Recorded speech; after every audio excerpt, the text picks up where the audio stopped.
People are so concerned about niching down and like think that's going to limit their growth, but it's not. It's actually just going to accelerate it because you're going to Mhm. be known as the guy that people go to when you have an orthodontia practice that does paid media. And then when you come to me and you say like, hey, have you seen this before? You're like, not only have I seen this before, I've done this 100 times. Here are my stats. Yeah. Versus you come to Alex Miller, I could be like, hey, you know what? I could do that. I've done a hair salon before and an Mm, e-commerce mm, mhm. selling cold plunges. Like who is more compelling? Yeah. Hey everyone, welcome back to Right Media Group Chronicles. Today's guest is Alex Miller, founder of Agile Consulting, an agency helping e commerce brands grow. Alex has built his own agency from the ground up. So, in this episode, we dive into what that transition looks like from leaving corporate comfort, finding focus in a crowded agency space, and building a steady growth. Alex, welcome to the show. Thanks for that. Thanks for that amazing intro and excited to do this. Awesome. Would you mind to start off with how you got into starting your own agency and marketing overall? Yeah, so I'll try to summarize this in like 2 or 3 minutes. So I studied engineering in college and I realized about 2 years in that I hated it and I did not want to do engineering. I want to do something business related. So I joined a business route and I learned about consulting. And what I learned about consulting is that like I can use my analytical and problem solving skills in more of like a business context. So I did the whole recruiting thing. I went to a company called Accenture and I was there for 7 years actually. So there I learned like how to be a consultant, a lot of corporate polish and how to act in a corporate environment. I worked for like some pretty large companies like Comcast and Verizon. So it was a really great experience. But what I learned at the end was like I'm meant to be an entrepreneur. I come from a family of entrepreneurs. My dad had a window cleaning business. My uncle had like a direct mail service. And growing up, just being around entrepreneurs, like we're always talking about on the boardwalk, I always joke like, how many ice cream cones does this place do? Or how many pizzas does this sell? And what's the margin on the pizza? Like that was the conversation we were walking up and down the boardwalk. So to make a long story short, I knew I wanted to be an entrepreneur, but after 7 years at a very large organization, I wasn't quite ready to take the leap yet to like start my own thing. So I said, let me go join a startup. And I found the startup called Open Store in Miami. I was drawn to this company in particular because Keith Raboy, who's part of like the PayPal mafia, so like Elon Musk and David Sachs, he was the CEO. And it was also in Miami, which is a pretty good selling point for me, being from Philadelphia and spending my first 30 years of life in the cold. So I joined that startup. It was an amazing experience. We basically owned and operated 50 e-commerce brands, and I was on the ops team. So I learned how to do everything e-commerce from paid strategy to email marketing to fulfillment to supply chain to customer service. Like because it was a startup, I wore a lot of hats. Mhm. When I learned that that was not the place for me forever, I started freelancing on nights and weekends. My first client was just these two store owners that had a really cool product, a really cool mission, or didn't really know what they're doing. I basically said, hey, let me run your store for you. I did the website, I did email, I did paid. And then to make a long story short, which I'm sure we can get into like a little bit more, I got a referral, I got another referral, sending the emails myself, and I hired one person. And then the business has grown. And now I have a team of 6 or 7 globally distributed with about a half dozen clients. And we basically, the way I call it is it's revenue in a box. You basically say, hey, I'm Alex and I have this, e-commerce company and I don't know how to do marketing. You'll give me the keys and I'll say, okay, I'll do your website. I'll do your email. I'll do your paid and I'll do your organic. And you sort of just have one partner that can manage that end to end. So I hope that wasn't too long. That's kind of like the gist of Alex Miller. No, no, no, that's absolutely fine. And in regarding to who you work with today, is it e-commerce brands?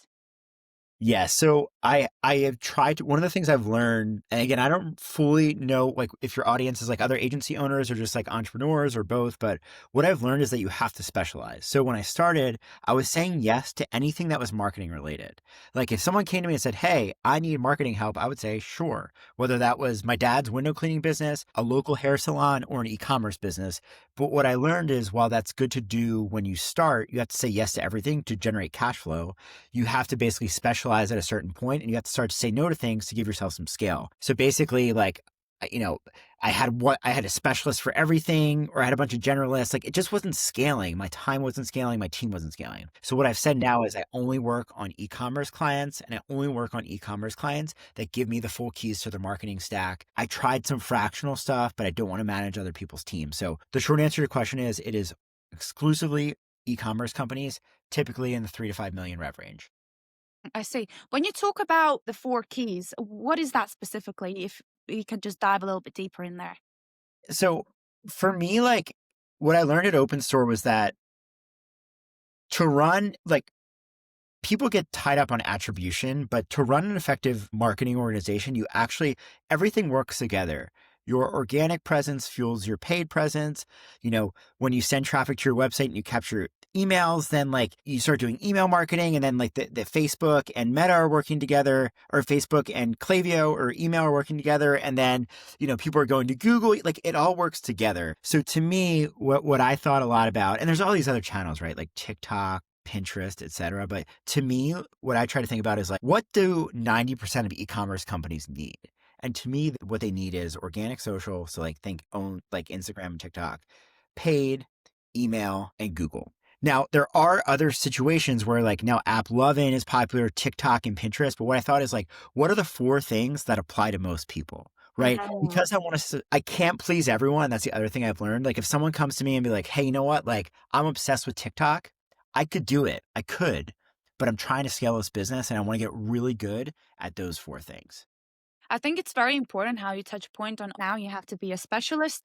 I mean, I keep talking to everyone and most agencies are on aligned, but in regarding to agencies that were started like 30, 40 years ago, they're more generalist, but that's the thing, like they've survived like everything. So now for them to be a generalist because they worked with everyone, that's fine. But if you're starting an agent or you have done so in the last 5, 10 years, I do believe you need to be a specialist either in services or a specialist like in a specific industry like you are doing e-commerce right now?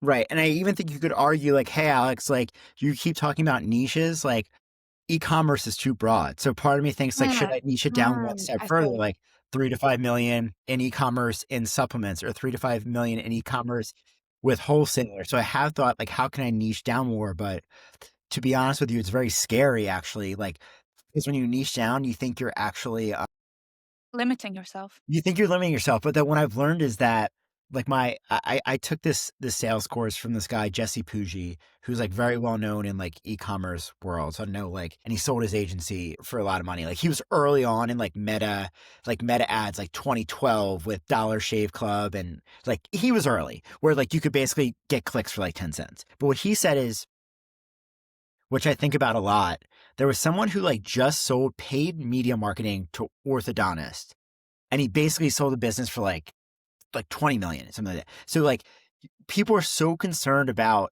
niching down and like think that's going to limit their growth, but it's not. It's actually just going to accelerate it, because you're going to be known as the guy that people go to when you have an orthodontia practice that does paid media.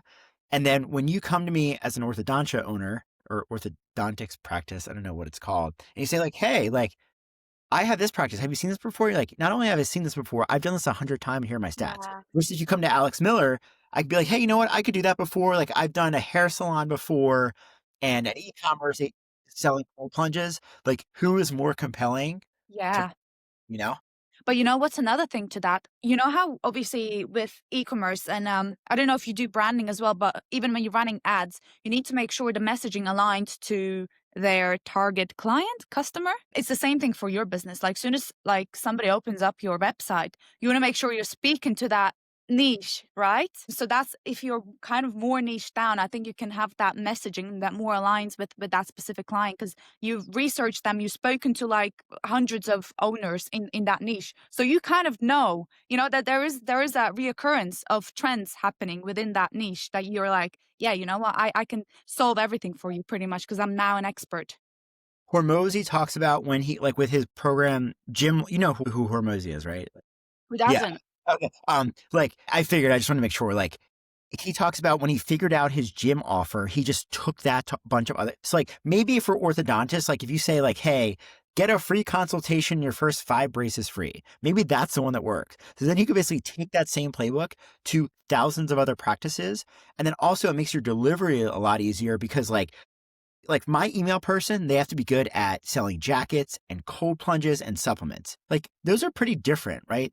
The tactics are, but if I said to you, okay, this orthodontist practice in Milwaukee, we're going to do the same thing for the one in Detroit, right? And maybe the logo is different, but it actually makes your services a lot easier. So the way I think that appears is actually your cost of delivery goes down, your gross margin goes up because instead of, like I said, it's the email person gets so good at that one thing. And it's like, okay, we're running a Halloween sale. I know exactly what to say. Like Right. new Mhm. customer flow. Here's the thing. Cause we've done it 1,000 times versus there is some Right. context switching, like which there is some context switching, which it does cost some gross margin. It's like you say, I think it's very important to kind of test. So within like e-commerce for yourself, you test where do you get the best results from? Because there will be some e-commerce brands, let's say their product isn't as great. It will be harder to scale that because if a product's great, it makes your job so much easier, right? And I'm learning too, like to your point, there's some clients, like this is a perfect client for me. Like Mhm. my meta creative strategy is working, my organic practice is working. Like I got the landing pages down. And there's other clients where like I'm struggling. Like I have one client in particular right now. I don't think they're a great client for me because it requires a lot more guerrilla tactics. Like it's a high AOV. I think if I was the CEO, I'd be posting content myself and I'd be out selling it like on the street. And if he wants to run it like a paid media brand, right? Like selling a $10,000 item is a lot different than selling a Of course. $70 supplement, The Yeah. consideration's a lot longer. People want to talk to people on the phone. So like that client, honestly, I hope he's not listening, is one I'll probably get rid of over time because I'm doing a great job for him, but it's not the leverage. I want to find the clients who need me most, Mm. clients that I like to work with the most, and the clients where typically I think I can provide them the most value. Yeah, exactly. And now I've spoken to other agency owners, and that's kind of what they realize. These are kind of the three industries within e commerce or wherever else that I'm achieving really good results for. And I know that I can go to them with confidence that I will scale them, right? So it's kind of for you to figure out that as well. Hopefully you get to that stage, right? I'm hopeful too. I'm still trying to figure it out. I definitely do not Yeah. have it figured out as of this Yeah. moment. Moving back to that entrepreneurial mindset, what was really the turning point for you? I need to start my own agency because let's be honest, there's a lot of thoughts going through everyone's head. But what was the turning point for you? That like, that's it, I've had enough. I'm starting my own thing. It's a great question. I don't think there was like a single moment where I was No, like, this it is was the like a build up. it was like a buildup. Like at the big company Accenture, I thought like I was working my butt off, but I realized that I call it the A performers subsidize the C performers. Like basically, I always tell the story. Like there was this person I worked with very early on in my career, and he worked like the bare minimum. 30 to 40 hours, like he would do exactly what he was told, but like he would get his job done. And I was going above and beyond, like taking on what we would Okay. call like extracurriculars and stuff like that. And what I realized is like I was growing faster than him, but like Mhm. it was like marginal. So I might have been working like 20 hours more per week. So like there wasn't a lot of juice in the squeeze. So what I always joke about at the end of my career there, I was like, he was actually smarter than everybody else because everybody else was working their butt Ah. off, trying to work all these extra hours. And like maybe I got promoted 1 year sooner than him. Mhm. But he made out like a bandit because he was like, I'm working 40 hours a week. I'm spending time with my family. I'm making more or less. Yeah. Right. So that was like my first, I would say, Mhm. exposure to like, I want to work in a place where I can be fully responsible for my output or for my outcome, right? And then when I went to a startup, I thought that would be a lot closer. But even at a 100-person startup, it's still very political. There's still a lot of like red tape. And I just realized I want to get closer and closer to being the decision maker. And then candidly, it was like a timing thing for me too. Like I'm 31, I'm single. I was like, this is the best time for me to do it. You can't do it at other times in your Yeah. life. If you're not going to do it now, when will you? Right. If I'm not going to do it now, I can't call myself an entrepreneur. It's definitely been the most rewarding thing I've ever done. It's definitely been the most challenging thing I've ever done. I think I've definitely had more gray in my hair and in my beard than when I started. Like you ever see the before and after of like the presidents, like when they go I into, haven't. No. you should look it up after. Like you could see a very big difference. Yeah, and we kind of touched point on this before. It's like now you're working more hours, right? But it's more rewarding because you know you're building your own thing. Yeah, and also there's no capped upside, right? Like You have basically infinite downside and you also have infinite upside. So I Right. like that. I remember like the first feeling I got of like a direct deposit coming right to my bank account was like, wait, this is so cool. And also you can see how like if you work harder or if you go find another client and you close a sale, like you see that immediate reward. Whereas like at Accenture at my last company, you basically work your butt off for a full year and then Mm, like based on company performance and how the HR director is feeling that day, you're like, oh, hey, Alex, here's like $5,000. That's like yeah. not that interesting. I love this like really fast feedback loop, and you get punched in the face, then you climb the mountain, then you get punched in the face again. Yeah, right? It's Punched in the like an face again. adventure. It's an adventure and it's a lot of fun. It's a lot of fun. Yeah. I mean, I would say it's two very different worlds, right? Working corporate and you work for some really big companies. So that I'm sure like you've taken a lot of like marketing insight and strategies from working there. How would you say the day to day differs? I think it's just night and day. At a company like Accenture, even an open store, your box is like pretty defined. It's like, hey Alex, here's what you're responsible for. But now it's like, okay, when I was doing it myself, I was the legal team, I was the invoicing team, I was the accountant, I was the email marketer, I was pressing the buttons in email, I was a social media marketer. For influencer marketing, I would send out all the things myself. Like you basically wear everything. But I think that's Yeah. how you actually learn how business works. Like Yeah, and then when somebody else comes in, like a new employee that you're hiring because you're growing, it's like you teach them because you know the process. And I think in a way, a business owner has to know the process of every single step. Otherwise, how do you know how you can improve it? let me give you like one of my pet peeves.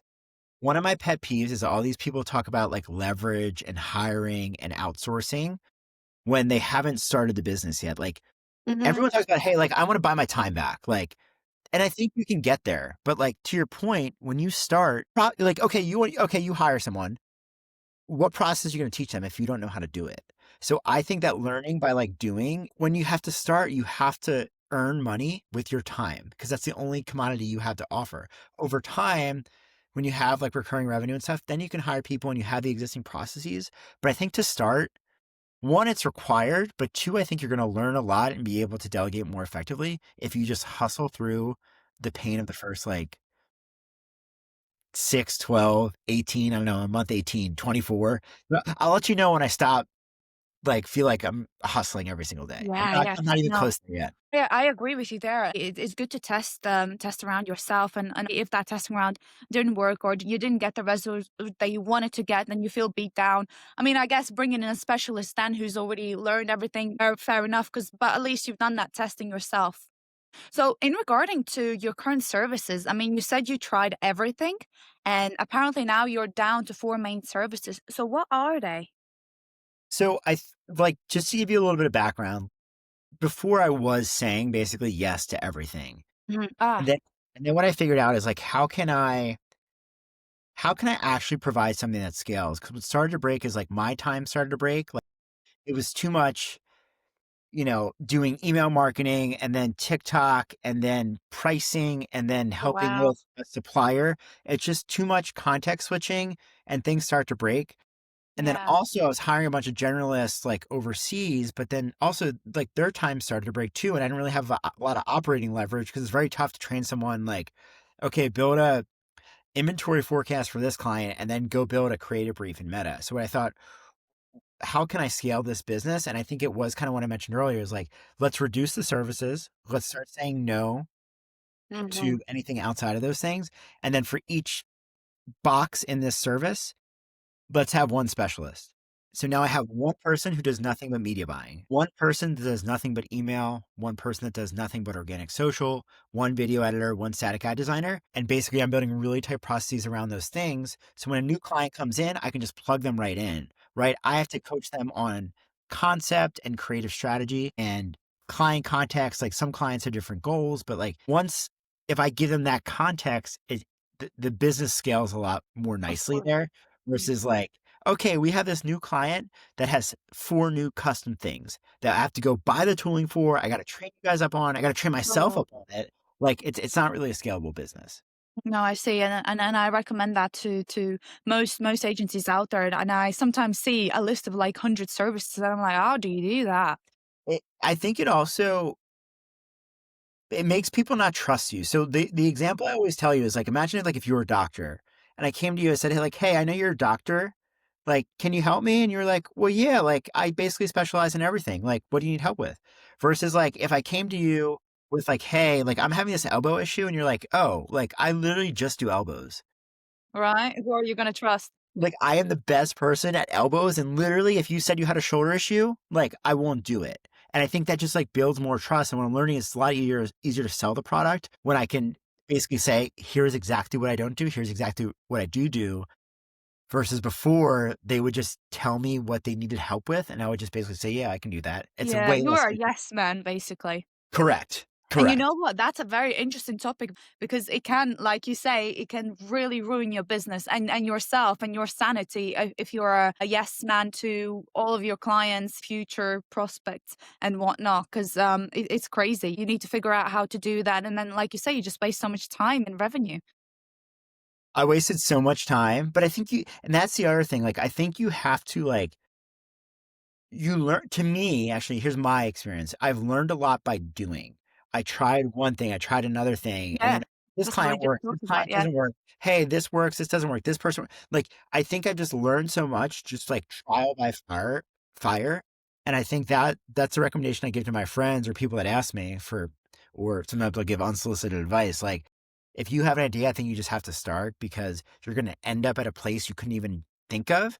And the Hmm. only way can kind of you get guided there by your learned experiences versus talking to ChatGPT for 6 months, coming up Yeah. with like the plan's going to go to, Just talk to real people. Like the conversation like we're having here right now, just getting to know your niche, your that's the main step in actually before you start delivering for that industry is just getting on conversations with them.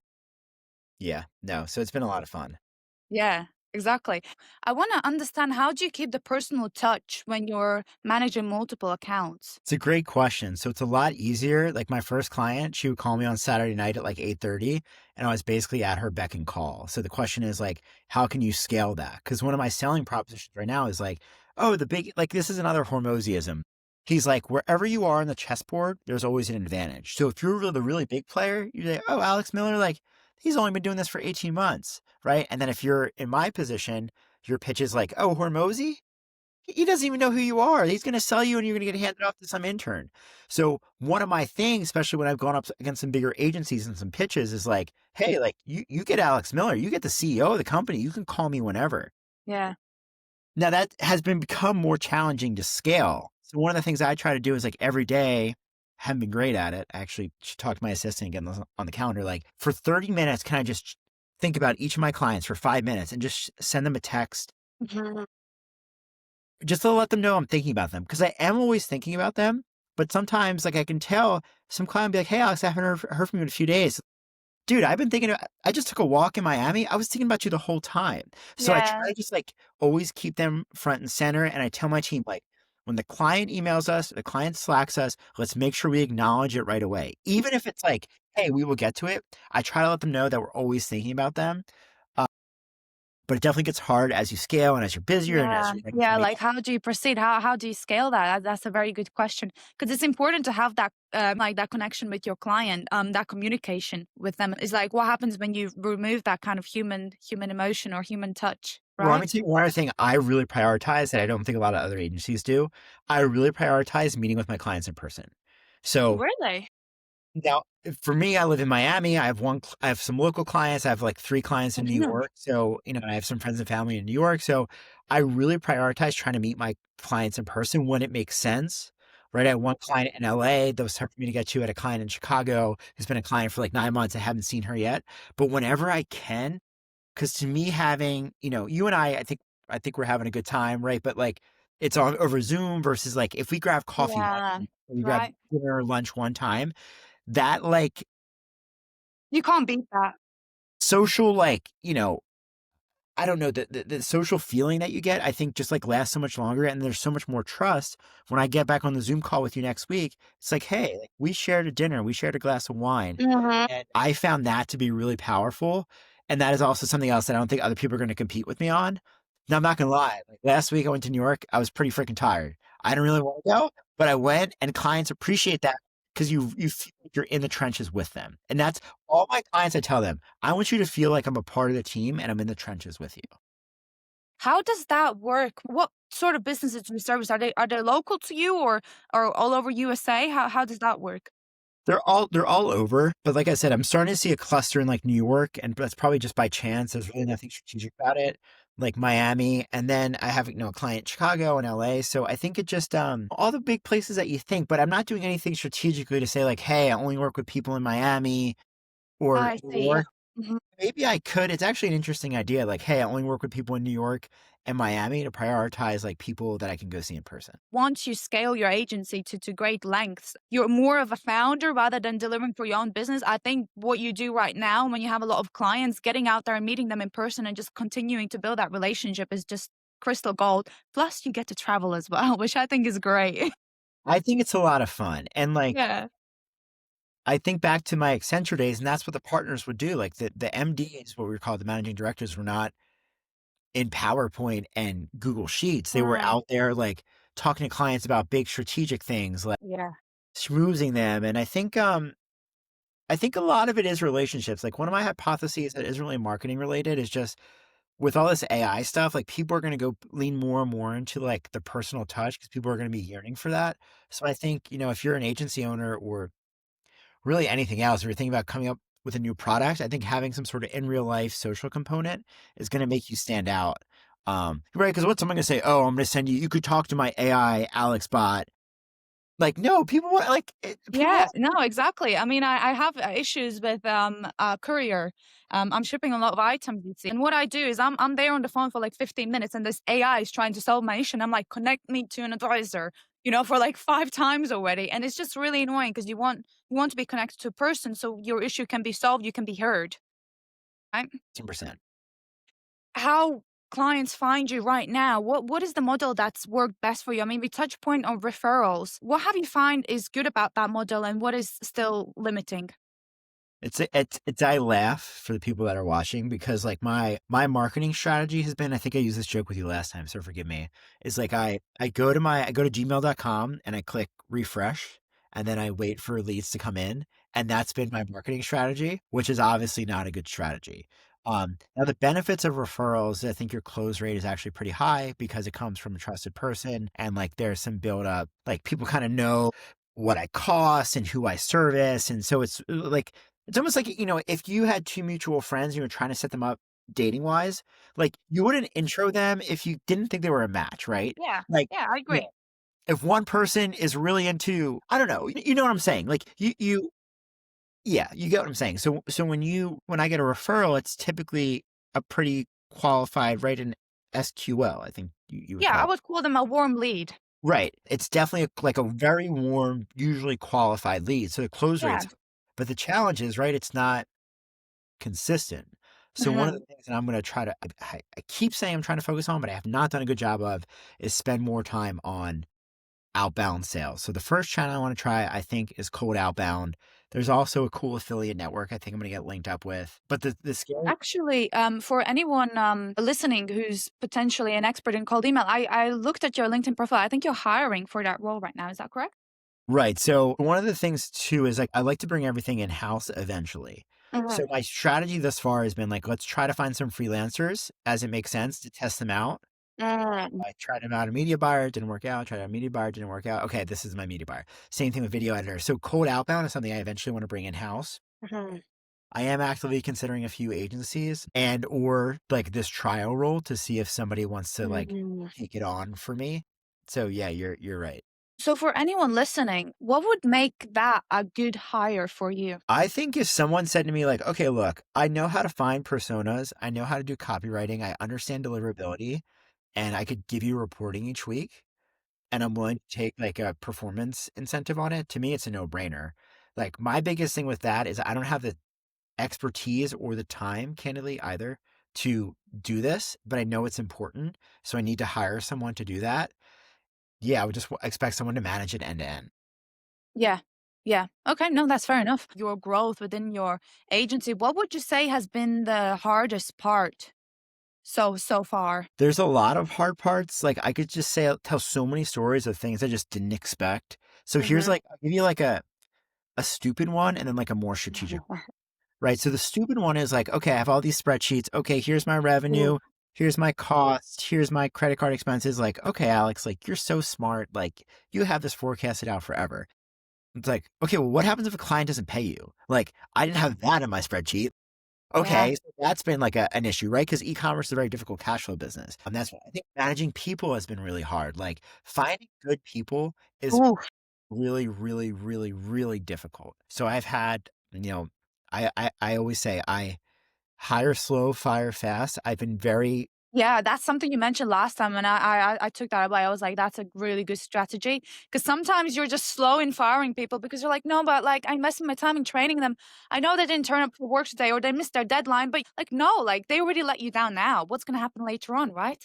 1,000%. And I think what I've learned is that I feel like that's one of my like ticks. I feel like I keep saying for what I've learned. And the other thing I say a lot is the other thing. So I feel like your listeners are gonna be like, Alex just says the same thing, two things over and over. Instead of I probably say like too. But anyway, you can tell pretty quickly if someone is an A player or not.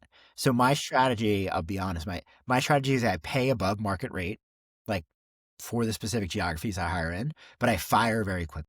So what I Mhm. tell people is like, look, here is the role, here is the pay, here are my expectations, and it's a pilot, right? And getting through that pilot is very difficult. But what I find is like by offering what I think is good pay, and again, it's all relative, right? Because it's highly based on geography. You can attract good candidates, and I can just filter out quickly. Like I'll tell you another stupid thing. In Yeah. all my job descriptions, I'll say, send me a video, send me an email with this information in it. I'll get 200 applicants, and 3 people will send me a video.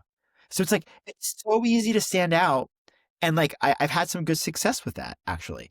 Not Mm. 100%, but like there's some. And Uh, can I add to that, like, to anyone who's obviously trying to hire, because I know that's a widespread issue to find good talent, like you just said. So if you're posting a role, I recommend somewhere in the middle or like towards the end to put like a trigger word. Like when you apply for this job, start the sentence with this word in capitals.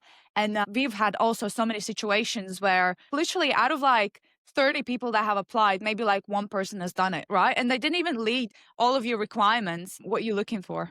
So It's it's crazy.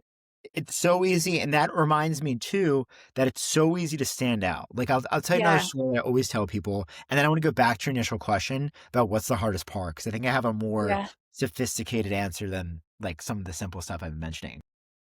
I had a client who, I was their third agency that they tried, and basically Okay. on one of the calls they said to me, "Hey Alex, like we really like working with you. You do what you say you're gonna do." I didn't think about it. We kind of like went through the rest of the agenda, and then I looked at my notes. I'm like, hold on. So literally, they think I am excellent because I do what I say I'm going to do, and that was to me is like the bar is so low.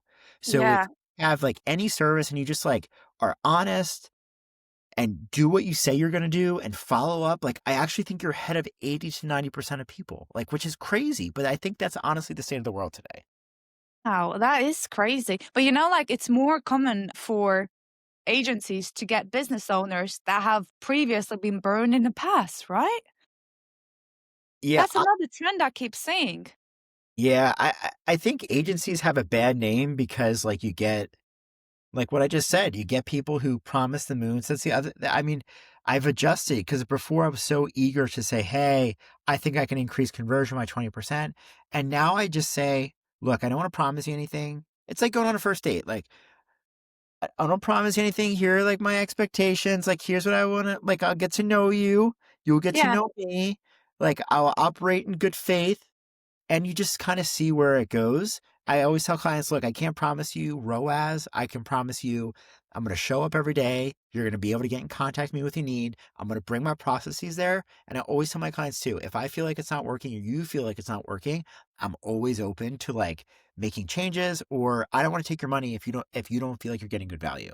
And Mhm, that mhm. talk track has been good for Yeah. me, but it's truthfully how I feel too. But let me answer your bigger question. What's the hardest part? So now the really hard part, honestly, is I would say around like demand and supply planning. So like if you run like you sell granola bars and you sell 1,000 units a month, but then all of a sudden like Costco comes in and they order 100,000 units, like you're going to be in bad shape. So you obviously have like some sort of like demand planning team. Like, hey, right now my demand is very ambiguous. Like, I don't know what it looks like in 3 months. So like, I had just had a big client on board. I had another big client reach out. So the question is like, do you front run that? Do you over hire, or do you back run it? Like, do you basically like wait till the new people come on, but then I'm scrambling 2 or 3 weeks. So as the business has grown, this has been a very challenging thing for me. How much do I hire? Yeah. So would you say, because this is relatable to like e-commerce and then obviously with your agency as well, are you referring to them or are you referring to yourself? And obviously they have a huge demand. That's when you need to hire more people. But then after a few months, it's like a slower season, right? And then what do you do? Right. No, I'm referring to me. Like, I have a team of like 6 or 7, and like some weeks I feel like I could use 10. Some weeks I feel like I could use Yeah. 2. So it's like very challenging um to prepare, right? If you're doing 5 million a year and you have 100 clients and you sort of have predictable, hey, 5% churn, and for we do this and we get 5 new clients, like it's much more easy to predict. But for me, like I'm bootstrapping this. It's not, I don't have 300 grand in the bank that I can just like, oh, let me go Yeah. Oh yeah, yeah, of course. increase Yeah. my account by 10 and just wait for the next big client to come. Like, no, I got to go find a new client and basically say, yes, we can do that. And then find the people that can do the work. 'Cause, like, it's the same thing, like, with hiring, like, let's say you take somebody on board and they're very good, like, that you're happy with them, but then you're having a slower season, but, like, if you're gonna let them go or reduce their hours, like, where does that leave them, like, are they gonna go elsewhere? One of the things I try to do with all my employees, I'm very transparent with them. And I say, like, look, this is a very new company. I'm seeing some really exciting traction, but you also have to realize the risks that you're taking, right? If you have something really stable and stability is really important to you, like this might not be the best place for you. So I try to have that conversation very much up front so that people know exactly what they're getting into. And I try to commit to at least 6 months. Again, that's contingent on performance. Like I try to basically alter my cash flow, and like for some of the bigger hires I made too, I try to give them at least like 6 months. Like, okay, I think I can do this for 6 months because I landed this contract. But again, that's contingent on performance. But I just try to be as honest as possible and say like, this has risk. Now the upside to them is like, I think they can make more money faster and they can grow their career way faster at like a big corporation, but there is like some inherent risk of joining a 6-person startup that has only been around for months. That's great what you just said. I think communication is very important, and not just with your team, also with your clients. Like set the expectations and the standards early on, because that's going to go a long way. That's how you keep your clients on retainer. They keep staying with you. Communication and then transparency as well. What you touch point on there. 1,000%. Like I heard a quote that I think about a lot. It's like frustration is just a function of expectations.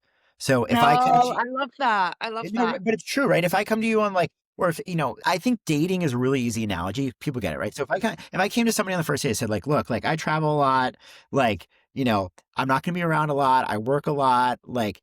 Okay, it's very clear. You don't. And then person like, okay, like this, Alex is good. But if I come to them, hey, I'm going to spend every night with you. I'm going to get you flowers every night and dinner. Like the expectations are different. So then when Mm. reality, there's that delta between reality and You don't have expectation. that friction anymore, like you just Right. said. The first person knows, or like if you do it the right way, they say, this is exactly what we talked about. So there's no surprises. But, and then the marketing example is like, I've done this before. Hey, I can increase your ROAS by 2x. I can increase your conversion rate by Y.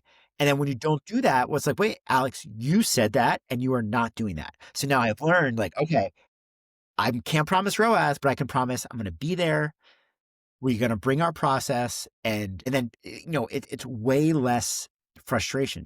Now do clients still come to me and say, hey, can you increase our ROAS by 30%? Yes. Those are never going to go away, but at least they cannot say, and at least I haven't promised them that I'm going to improve it. So My motto in our agency, we are big on under promising and over delivering because that's so much better than over promising and under delivering. and I need to get better at that because I Mm. am a little bit of a people pleaser. Like, yeah, we can do that by Friday. And like a lot of the times I'm realizing these are just deadlines I'm putting on myself. Right? Like Mm. client asked for something this Yeah, week, like, right? "Yeah, I can get Right? to you by Friday." Like they didn't ask for that. Yeah, right. Why don't you say, "Yeah, I'll get it to you by next Tuesday," and then if I deliver it on Friday, it's a bonus, right? Yeah. So that's You my that's kind of dug your own grave there, right? Because you was probably totally in a good mood, positive, like everything's gonna work out fine, and there's always those hiccups that you need to predict as well. built my own grave put myself in the coffin, put it in the ground, and just put the dirt. Yeah. No, that's great. Alex, if the growth for the agency, what is the goal for you in 2026? What's the dream? So when I took that sales course from Jesse Pujji, I love his last name, by the way. yeah, no, you should follow him on Twitter. He's a great Twitter follow. And he's a great guy too. He's a great guy. He talked about what he called the 833 plan, which is like if you get to 833,000 a month in revenue, that's like a $10 million business. That's really big. So I like, for me, the 83,000 a month plan, which is $1 million in revenue annually. So that's my goal, to do that sustainably and to sustain that. So What is that's that? 83,000 a month? 1,000 a month is 1 million a year annually. Really? So now you're going to make me double check my math, but no, that's like, he calls it the 833. I will calculate this after this What call. what he really did, which made me like, you just have to like, it's easy to say $1 million a year, but then you should like break it down. Like, how many clients is that? How many clients am I at now? What is the average retainer of the new clients? But what about churn? And when, Oh, like, when you no. write it down, it's like, for me, it's like, okay, can I get two really good clients per month, one client or two really good clients a quarter? And assuming I get one client to churn, like you could Yeah. do the math and like, wait, $1 million in revenue sounds pretty daunting. But when I think like, hey, can I When you get break it down, can I get two new clients per quarter? And can I only churn two clients next year? I think that's actually pretty reasonable. Right. So um that's really what I'm thinking about. But again, to do that, I need to, like, you asked what's the goal. That's the goal, but the tactic is like, I have to get this outbound sales motion. oh, I see. So, I mean, my next question was kind of the magic wand. So, what would be the one thing to fix in order for you to get to that point faster? So, that's the outbound still. I need consistent leads, right? Even on weeks where it gets really busy and I'm like doing a lot of fulfillment, I have to remind myself, like, Alex, this isn't the biggest use of your superpowers. Like, as the CEO and founder, you need to be, I'm not saying I'm a superhero, but like, as a CEO and founder, I think you have one job, and that's sales. Like, sales Yeah. solves everything. Even if you have great sales and your fulfillment is not as good, eventually you got to solve like the leaky bucket issue. But like, I'd rather have strong sales, right? Because sales solves everything. I'm investing a lot of time and money into my team right now to try to get them up to the same level that I'd like the team to operate out. But even this week, Mhm. like, if I'm honest with myself, how many hours this week did I spend on sales? Not enough. Nowhere Not enough. close to enough. Yeah, you know what? This is a very interesting subject because we as agency owners we're specialists in helping other businesses, right? But we often don't help ourselves. How can I say I'm a marketing agency and not even do marketing myself? It's like, it's Yeah, right? embarrassing. I don't know what it is. It's just we're suckers for that. Alex, thank you so much for joining this podcast. It's been enlightening to have you on here. No, I had a lot of fun. Where can people find you and connect with you? LinkedIn's probably the best spot. And then I do have a little TikTok page where I just post like random thoughts. But yeah, it's great, by the way. I did have a look at it, so we'll make sure everything's linked down below this video so people can find you easily. And this was a lot of fun. Yeah, thank you, Alex.